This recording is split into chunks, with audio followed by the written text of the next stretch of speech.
you must be your income must be at 200% of the federal poverty guideline for your family size.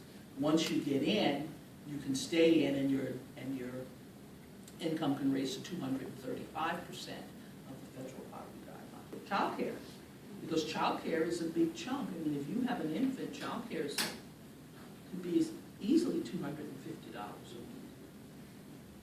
Is that still happening, or parents?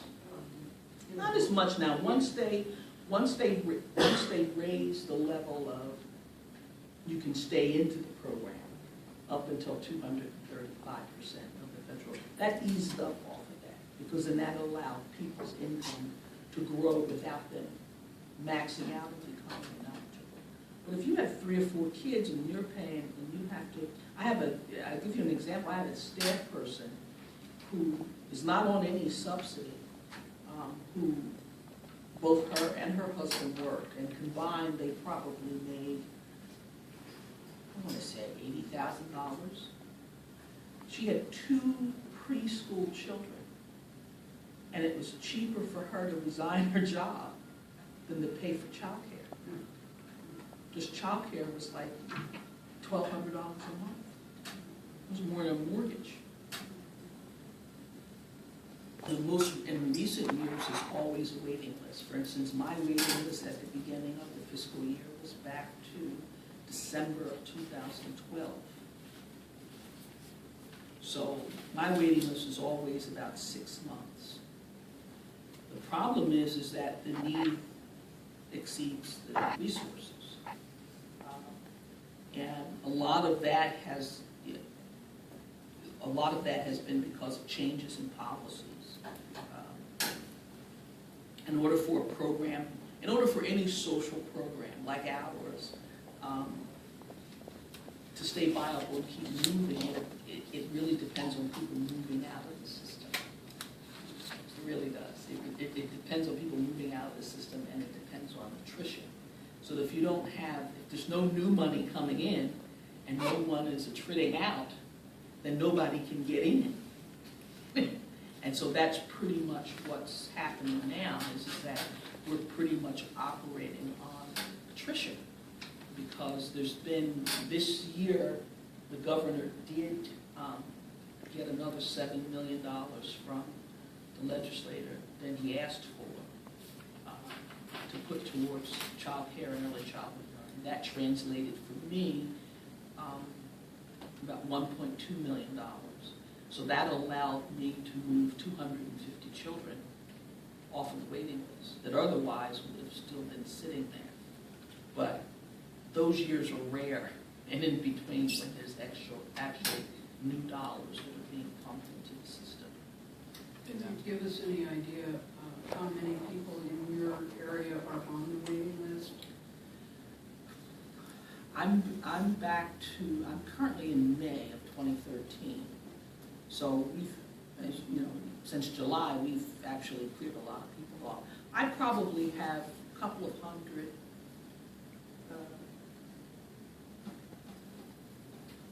I probably have about maybe 600 children on the waiting list.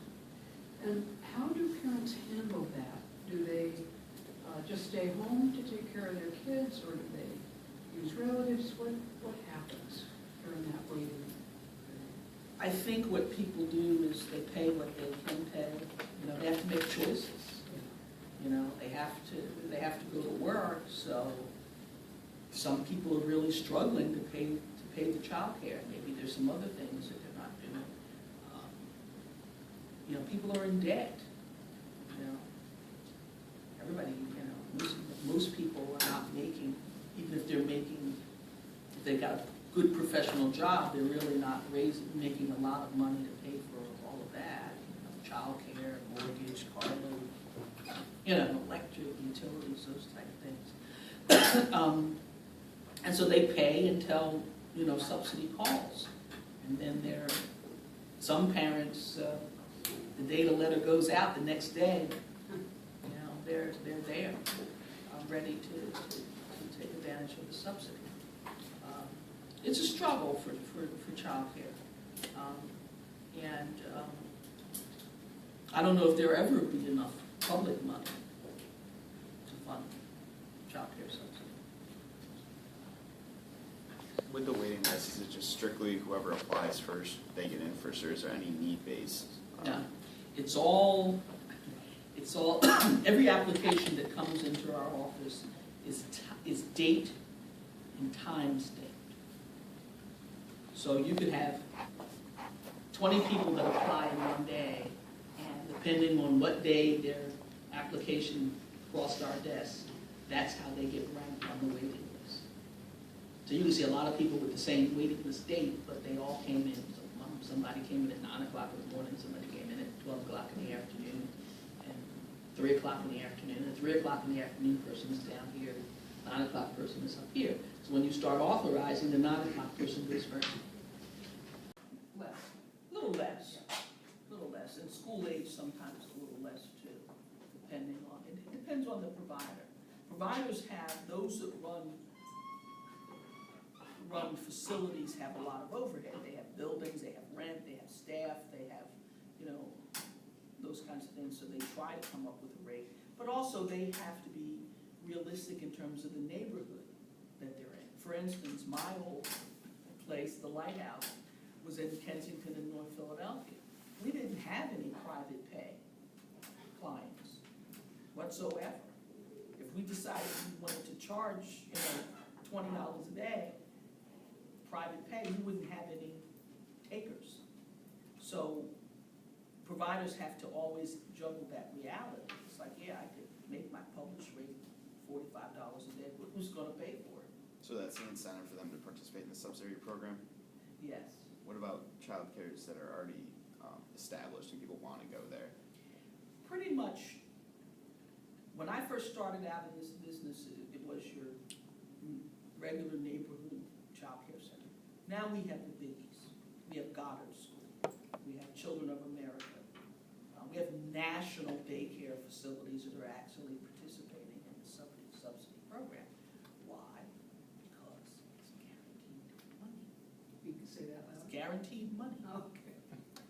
Just so you'll know, Children of America, if you've ever been to the top of Chestnut Yes. Hill, where Borders used to be, it's now been converted into this Children of America. Academy, child care, you know, child care learning academy, Yeah. you know. And so everybody's getting on the bandwagon again because it's guaranteed money.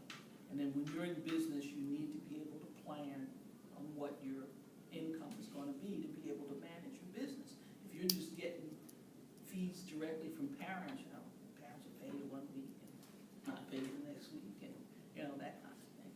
So pretty much everybody, we don't have a lot of facilities in the city limits that are providing child care that do not accept subsidy anymore. Everybody's on the subsidy bandwagon. I think one of the things that the state did this year that was really interesting as an incentive, I think, was they reduced people who didn't have any stars. They actually reduced their reimbursement rate. Okay. And increased those people who do have stars, increased their add-on rate. So if you're a star facility, you could get an extra $2.35 a day added onto your rate. If you're not a star facility, then you're getting $2 and something less. A lot of providers really don't have the capacity to do that. There's some providers that are new to this game and they haven't really caught on to, they haven't signed up for the, I see you're gonna have Khadijah Sabir next week. Khadijah's one of those people that lives and breathes child care. I mean, she is in on all the accreditation programs, all of the curriculum approval, those kinds of things. There are some providers who are just babysitters. It's so costly. I would probably venture to say that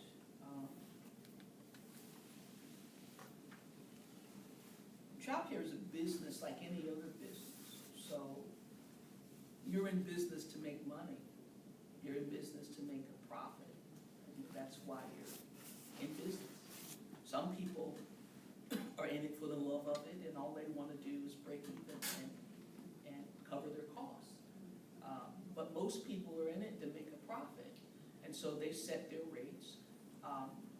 Probably subsidy has had a lot to do with, what I've seen over the years is I've seen providers who had low rates, and then they took a look at what the maximum allowable cost was, and they went, oh, well, I'll just increase my rate to that.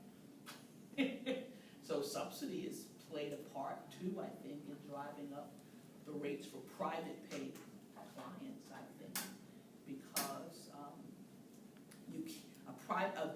a provider cannot, part of participating in the subsidy program is that you cannot charge your private pay clients less than you charge the state.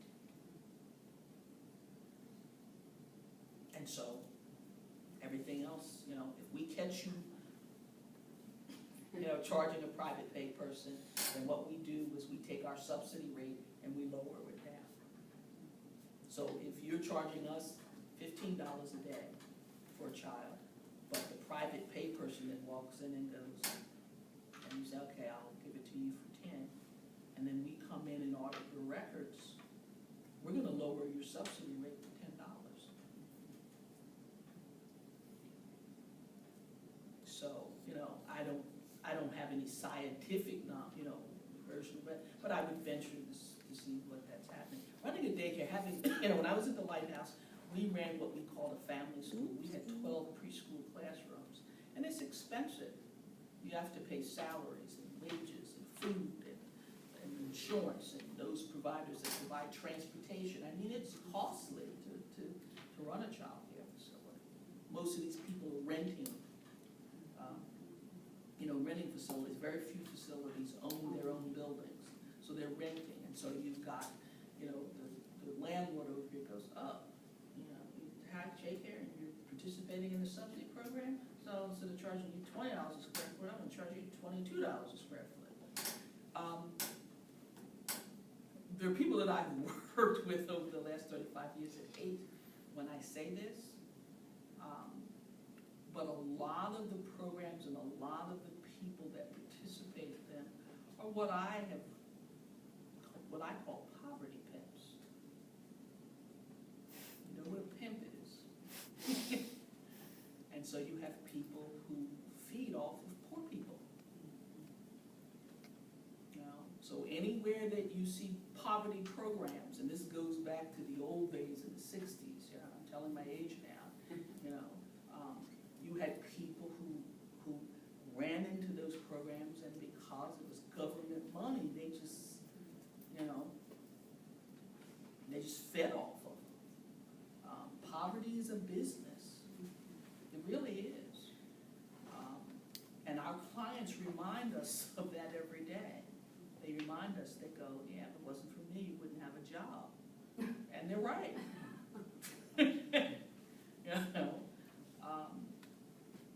We wouldn't, and I remind my staff of that sometimes when they get cynical about clients. I say, well, if we didn't have clients, we wouldn't have a job. If they all went away, if everybody got a job with living wages and could afford daycare and whatever, then we would be unemployed. So it's